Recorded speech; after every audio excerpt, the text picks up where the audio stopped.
I didn't think I would see like the Asian T-Funk right here, but this seems to be what we got.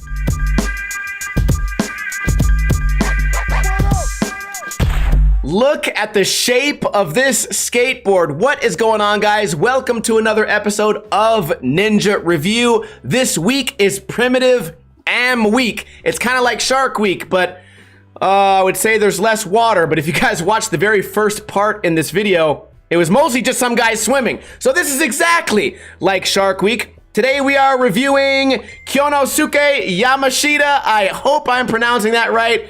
Rewind and play. I'm really enjoying commentating this video one part at a time. If you haven't been watching this week, yesterday we reviewed the team montage. Before that, we did Felipe Mota, and now we get a guy that I don't know much about. I had to write his name down on my notes here. Kyonosuke Yamashita. I don't know, it must be a primitive am. And this video so far has been really good. I had kind of a hard time finding a thumbnail because I noticed a lot of this guy's part is kind of filmed zero style. Everything's really zoomed in. We're getting a lot of big tricks filmed up close with the fisheye, which I enjoy, but it doesn't always complement this format of review video. The skateboard he's rocking is big, like a big fat egg-shaped board, which kind of seems to be the trend for a lot of guys now.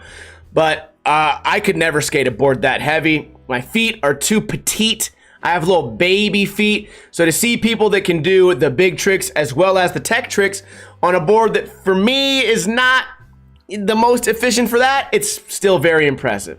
Here we are, going fast, big ollie right there. You guys love the ollies, right? Some people actually give ollie a trick of the year. That was basically the same trick of the year. No need for kickflips when you have ollies. Switch back 180, push twice. Got the rail here, blunt slide down the rail. Still in the line, no skids for the kids. Yes, skids for the kids. Okay, cool. I didn't think I would see like the Asian T-Funk right here, but this seems to be what we got. I'm also having a hard time figuring out like how old this guy might be. He could be 9 years old or he could be 39. You know what they say, Asian don't crack. We get the manual combo there with the fakie backside flip out. High five and his friends. Not too much B-roll though, and I'm a big fan of that. Cab over the rail. I don't know about you guys, but too much B-roll for me gets very distracting. I talked about it in yesterday's video. It seems like some filmers and editors want to take attention away from the skateboarder so that they can show off their little editing skills, which I think, I don't know, I don't watch skateboarding videos for editing skills. You want to make a demo reel so you can go work for DreamWorks, feel free, but don't waste the skateboarder's time and make them look less talented than they are. All right, I appreciate the kind of the circus trick here, flip back, power slide shove right there. Filming here, not a big fan of this. I'm wondering if maybe, I don't know, you know how these guys, you think to yourself, okay, he's got the big fat board, maybe that's for attention. You know what else is for attention? People that choose to film with the VX, they'll sit there all day long and they'll tell you it's a superior camera, but they really don't realize they're lying to themselves. And a lot of them can't even tell you who taught them how to think like that. Maybe that was the case there, maybe it wasn't. Who knows? I do tend to infer a lot and pretend I know everything when I when I make a guess about these videos. We got a pop shove at manual here. He's having a real hard time with the manual. Almost looked like a switch manual with the way his shoulders were all over the place. Maybe he's not much of a manual guy. Oh, okay, but then I say that and he does front 180 fucking switch nose mount, hauling ass. And I know those tricks are very difficult to do while going fast. Not a big fan of those tricks for me because if you eat shit and your hips are turned like that, you're gonna do a back roll and that can get a little tricky. All right, get the Smith grind frontside flip, well done. Not my favorite part in the video so far. Then again, that's why it's kind of hidden in the middle of the video. The video started off with a bang with Felipe Mota, and after this video part, we get Dylan Jabe.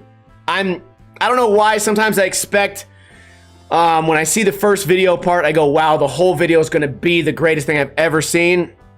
And that's really not the case, because the first video part generally is the best. That's what keeps you watching, and then the climax comes at the end. Everything in the middle is not necessarily filler tricks, but it's, you know, it's, somebody has to win, right? We can't, I know a lot of you guys would love to say, well, everyone's good in their own way. Everyone's the best, kind of. Everyone gets a blue ribbon.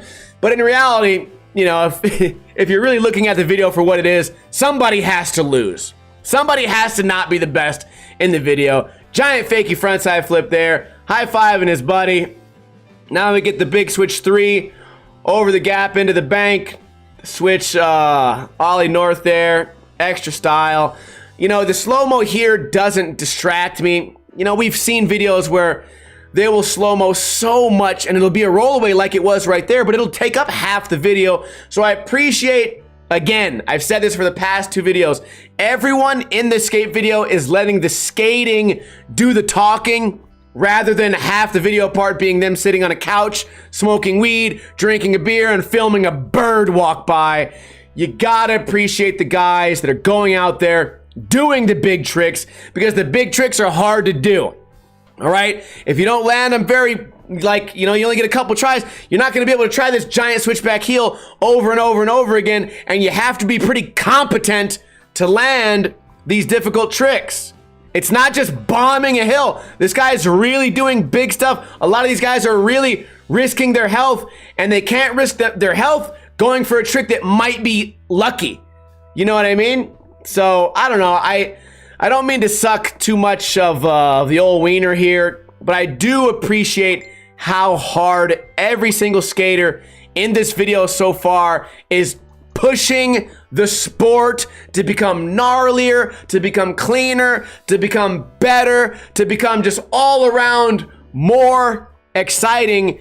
And I know skating's not all about giant bangers, right? There's also like a style aspect and a lifestyle aspect. Sure, I agree with you on that, but you're not pushing the culture forward if you're just dressing weird. I don't think you're adding anything to the skateboarding lifestyle by dressing weird sometimes and smoking more weed and holding something in your hand and painting your face. Like whatever these guys are doing right now to stand out. You know the best way to stand out, in my opinion? Be the best at skating and spend a lot of time doing it, so that when you skateboard next to someone who's not skating as much as you, or when you put your video part next to their video part, it becomes obvious who the better skateboarder is. But maybe you guys out there disagree with that. I would love to hear your thoughts in a comment below. By the way, a link to this video will be in the description below. I'm really enjoying commentating this Daydream Primitive Am video. If you haven't seen the last 3 video parts on Wednesday, Thursday, Friday, I don't really know what day this one's coming out, but check those out. And tomorrow we get the final video part, Dylan Jabe. So make sure to subscribe if you're not subscribed already, and I will see you guys tomorrow with another video. Kuna Matata.